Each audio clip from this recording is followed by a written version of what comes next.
সৰুতে আমি যেতিয়া চহৰ দেখা নাছিলোঁ তেতিয়া আমাৰ চহৰ চাবলৈ খুব হেঁপাহ আছিলে। প্ৰায় 7-8 বছৰ বয়সমানলৈকে আমি চহৰেই দেখা নাছিলোঁ। আৰু মা দেউতাহঁত কেনিবা যেতিয়া ওলাইছিলে নহয়, আমি পোকৰত নেগুৰ লগা দি লাগিছিলোঁ। এটা খুব কামোৰ দিছিলোঁ চহৰ দেখুৱাবলৈ নিব লাগে। সদায় আমাৰ এটাই কথা কন্দা কৰিছিলোঁ। আৰু কেতিয়াবা উপায় নাপায় মা দেউতাই আমাক চহৰ দেখুৱাবলৈ লৈ গৈছিলে। আৰু চহৰখনৰ মাজত যেতিয়া আমাক এৰি দিছিলে তেতিয়া আমি খুব মুখ মেলি ইফালে সিফালে একদম চাইছিলোঁ। কাৰণ চহৰ বুলি ক'লে আমাৰ এটা ধাৰণা আছিলে যে চহৰ বুলি ক'লে ডাঙৰ ধুনীয়া ঘৰ, ধুনীয়া গাড়ী চহৰত থাকে। গতিকে আমি খুব কৌতূহলেৰে ইফালে সিফালে ধুনীয়া ঘৰ দেখা পাওঁ নেকি খুব চাই ফুৰিছিলোঁ। পিছতে গম পালোঁ যে সেইখন চহৰৰ নামত আমাক মা দেউতাই বেঙেনা দিছিলে মাত্ৰ। কিন্তু যিয়ে নহওক পিছলৈ সেইখন বেঙেনা চহৰে আমাৰ কাৰণে খুব আপোন হৈ পৰিছিলে। কাৰণ আমাৰ স্কুলীয়া জীৱন, কলেজীয়া জীৱন সেইখন চহৰৰ সেই বজাৰখনৰ, চহৰ নহয় আচলতে সেইখন এখন বজাৰ আছিলে। আৰু সেই বজাৰখনৰ মাজেদি আমি অহা যোৱা কৰিয়েই কলেজীয়া জীৱন আৰু স্কুলীয়া জীৱনবোৰ পাৰ কৰিছিলোঁ। আৰু লাহে আমাৰ সেই বজাৰখন প্ৰতিজন দোকানীৰ লগত এটা চিনাকি, এটা আপোনত্ব, এটা পৰিচয় আমাৰ গঢ় লৈ লৈছিলে। আৰু সেইকাৰণে আমি নজনাকৈ সেই চহৰখন আমাৰ আপোন হৈ পৰিছিলে, আমাৰ নিজৰ চহৰ হৈ পৰিছিলে, নিজৰ বজাৰ হৈ পৰিছিলে আৰু আমাৰ বজাৰ। আৰু আমিও ডেকা বয়সটোত যেতিয়া কলেজ শেষ কৰিলোঁ তাৰপিছত সেই চহৰখনৰ মাজতে, সেই বজাৰৰ মাজতেই দোকানৰ সন্মুখত আড্ডা পিটি পেলাই সময়বোৰ পাৰ কৰিছিলোঁ। আৰু এতিয়াও প্ৰয়োজনত কিবা কাম বজাৰ সমাৰ কৰিবলগীয়া থাকিলে দৌৰ মাৰি সেইখন বজাৰলৈকে আহিছিলোঁ। কিন্তু আজি সেইখন বজাৰ আমাৰ ইতিহাস হৈ পৰিল। সেই বজাৰখন আমাৰ সপোনৰ বজাৰখন, আমাৰ আপোন বজাৰখন আৰু নাই। এতিয়া আমাৰ আপোন বজাৰখন কি হ'ল তাকে দেখুৱাবলৈ আজি মই ভিডিঅ'টো প্ৰস্তুত কৰিছোঁ। আপোনালোকে ভিডিঅ'টো চাই থাকিব। আৰু যিসকল আমাৰ স্থানীয় মানুহ আজি মোৰ ভিডিঅ'টোৰ যোগেদি তেখেতসকলে ভৱিষ্যতে এক স্মৃতি ৰোমন্থন কৰাৰ সুযোগ পাব। গতিকে ভিডিঅ'টো স্কিপ নকৰি শেষলৈকে চাই থাকিব। এইখনে হৈছে গোলাঘাট জিলাৰ সীমান্তত অৱস্থিত একালৰ আমাৰ আপোন নাওজানখন।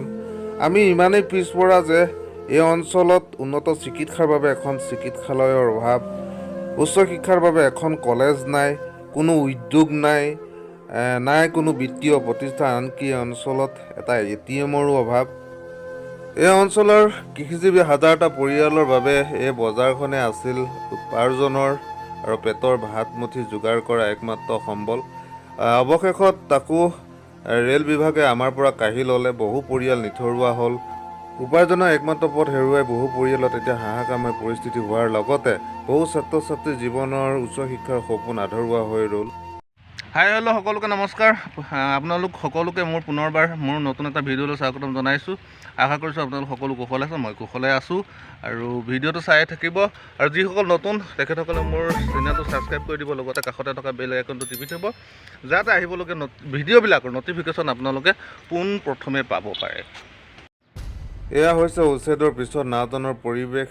এটা সময়ত মানুহে গিজগিজাই থকা এই নাওজানখন এতিয়া সম্পূৰ্ণ জনশূন্য মৰিশালী সদৃশ পৰিৱেশ এটা বিৰাজ কৰিছে। এইটো হৈছে নাওজানৰ শিৱ মন্দিৰ। ৰেল বিভাগৰ কৃপাত শিৱ মন্দিৰটোৰ কোনোমতে বাচি গ'ল। উচ্ছেদৰ পিছত বহু ব্যৱসায়ীয়ে এনেকৈ তিৰপাল তৰি পেটৰ ভাতমুঠি মুকলি কৰাৰ এক শেষ চেষ্টা অব্যাহত ৰাখিছে। সকলোৰে পৰিচিত আমাৰ নাওজানৰ এইখন হৈছে ৰেল গেট।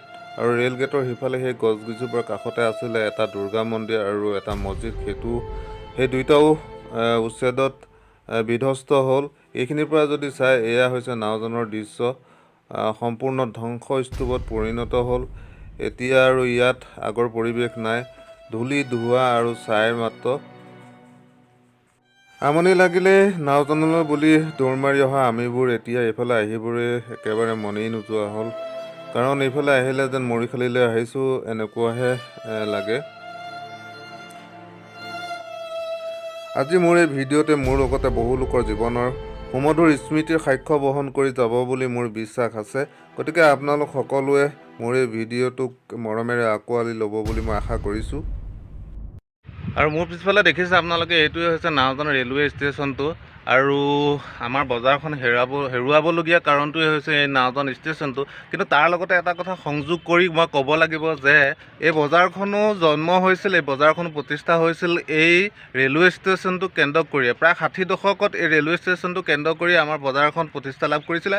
আৰু সেই সময়ত আমাৰ ব্যৱসায়ীসকলে বা এই স্থানীয় মানুহসকলে ভবা নাছিল যে এদিন ৰেলৱে এই মাটিখিনি অধিগ্ৰহণ কৰিব বা ৰেলৱেৰ প্ৰয়োজন হ'ব। এই স্থানতে আছিলে আমাৰ নাকমাতো দৈনিক পাচলি বজাৰখন। ইয়াতেই আমাৰ পাচলি বেপাৰীসকলে হওক বা আমাৰ খেতিয়কসকলে হওক পাচলি বেচা কিনা কৰিছিলে। আৰু এই বৰ্তমান এইখন জনশূন্য, ইয়াৰ পৰা বজাৰখন স্থানান্তৰ কৰা হ'ল। এতিয়া নিৰ্দিষ্টকৈ তেনেকুৱা কোনো স্থান নাই, যোনে য'তে পাৰিছে তেনেকৈ বেচা কিনা কৰিছে। আৰু এই বজাৰখন উচ্ছেদৰ ক্ষেত্ৰত আমাৰ অকল দোকানীসকলেই নহয়, বেপাৰীসকলেই নহয়, আমাৰ খেতিয়কসকলো যথেষ্ট প্ৰভাৱিত হৈছে। খেতিয়কসকলো যথেষ্ট ক্ষতিগ্ৰস্ত হৈছে, কাৰণ যিসকল আমাৰ খেতিয়ক আছিলে তেখেতসকলে নিজৰ উৎপাদিত সামগ্ৰী, কৃষি সামগ্ৰী, আপোনাৰ পাচলি ইত্যাদি এই বজাৰলৈ দৈনিক বেচিবলৈ আহিছিল। এটা নিৰ্দিষ্ট স্থান আছিল, বেচা কিনা কৰিব পাৰিছিল। আৰু সেই পাচলি বেচি যি উপাৰ্জন হয় সেই ধনেৰেই নিজৰ এটা পৰিয়াল চলাবলৈ সক্ষম হৈছিল। গতিকে বেপাৰীৰ লগতে খেতিয়কসকলো যথেষ্ট ক্ষতিগ্ৰস্ত হৈছে বুলি মই ভাবোঁ নহয়, এইটো এটা নিশ্চিত কথা যে আমাৰ খেতিয়কসকলো যথেষ্ট এই বজাৰখনৰ পৰা ক্ষতিগ্ৰস্ত হৈ। এইফালে এই ঠাইখন আপোনালোকে চাগে চিনিব পাৰিছে, যিসকল আমাৰ স্থানীয় মানুহ। এইখনেই হৈছে সেইখন ঠাই য'ত আমি সৰুতে প্ৰথম ৰঙালী বিহু সন্মিলন উদযাপন হৈছিলে আৰু ইয়াতে বিহু চাবলৈ আহিছিলোঁ। এইখনে হৈছে আমাৰ বাৰোৱাৰী পূজা মণ্ডপ, এতিয়া প্ৰায় বিধ্বস্ত। ইয়াত সেই ছবি এতিয়া আৰু নাই। এতিয়া ৰেলৱেৰ JCBৰ হাতোৰা পৰি এই বাৰোৱাৰী পূজা মণ্ডপ এক ধ্বংসস্তূপলৈ পৰিণত হ'ল। এয়াও আপোনালোকক দেখুৱাইছোঁ অকণমান।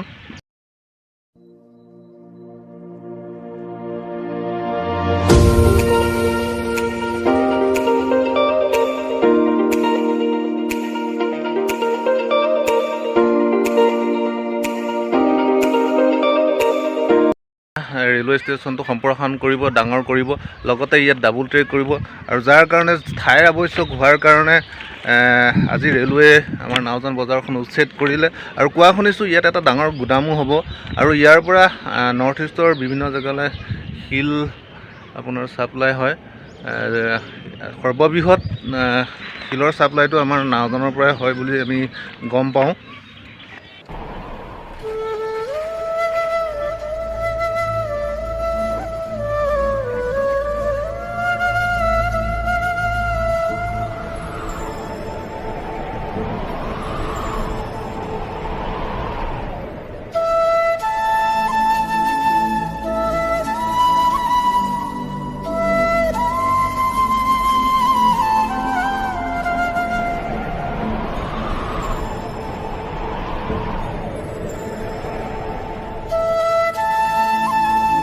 যদিওবা এয়া ৰেলৱে বিভাগ বা প্ৰশাসনৰ দ্বাৰা উচ্ছেদ আছিলে, কিন্তু তথাপিও এটা কথা আমাৰ মানিব লাগিব, মই খুব গৰ্বৰে ক'ব পাৰোঁ আমাৰ নাওজান অঞ্চলৰ মানুহখিনি খুবেই শান্তিপ্ৰিয় আৰু আইন শৃংখলা মানি চলা মানুহ। কাৰণ প্ৰশাসনৰ নিৰ্দেশ বা ন'টিছ পোৱাৰ লগে লগে আমাৰ মানুহখিনিয়ে কোনো হাই কাজিয়া নকৰাকৈ শান্তিপূৰ্ণভাৱে নিজৰ দোকান পোহাৰ খালী কৰি দিলে। হয় JCB লগাইছে, কিন্তু প্ৰশাসনে পিছত মাত্ৰ থাকি যোৱা বিল্ডিংখিনি বা ঘৰবোৰ ভাঙিবৰ কাৰণেহে JCB লগাইছিলে। সেইকাৰণে আমাৰ মানুহখিনিক লৈ মই গৰ্ব কৰোঁ। বহুত উচ্ছেদ দেখিছোঁ, বহুত হাই কাজিয়া হৈছে, মাৰপিট হৈছে, প্ৰশাসনে লাঠিচাৰ্জ কৰিবলগীয়া হৈছে ইত্যাদি বহুত ধৰণৰ ঘটনা ঘটি গৈছে। কিন্তু আমাৰ অঞ্চলত আমাৰ এই উচ্ছেদটোত আমাৰ স্থানীয় ৰাইজে প্ৰশাসনক সহযোগ সম্পূৰ্ণৰূপে কৰিছে আৰু তাৰ কাৰণে কোনো পুলিচে লাঠিচাৰ্জ কৰিবলগীয়া হোৱা নাই। আৰু এটা কথা ক'ব লাগিব, TRPৰ কাৰণে আমাৰ পৰা কোনো নিউজ নাপালে, বৰ দুখৰ কথা। এনেদৰে যেতিয়া আমি বজাৰৰ মাজতে পাৰ হৈ গৈছিলোঁ, তেতিয়া জোকাৰি বা ব্যৱসায় হ'লেও হাঁহি এটা মাৰি হ'লেও তেখেতসকলে সম্ভাষণ জনাইছিলে, হাতখন জোকাৰি হ'লেও হাই হ'লেও কৰিছিলে। খুবেই ভাল লাগিছিলে, কাৰণ সকলোৰে লগত এটা আমাৰ চিনা পৰিচয় গঢ় লৈ উঠিছিলে। আৰু দেখি প্ৰতিজন দোকানীৰ লগতে এটা চকুৰ চিনাকি হৈ পৰিছিলে। গতিকে আপোনত্ব ভাৱ এটা সকলোৰে প্ৰতি আছিলে। আৰু আমাৰ প্ৰতিজন ব্যৱসায়ীয়ে আমালৈ হাত জোকাৰি হাই হেল্ল' কৰি হ'লেও সকলোৱে আমাক মাতষাৰ দিছিলে, ভাল লাগিছিলে। এটা আপোনত্ব ভাৱ এটা থাকি গ'ল এতিয়াও।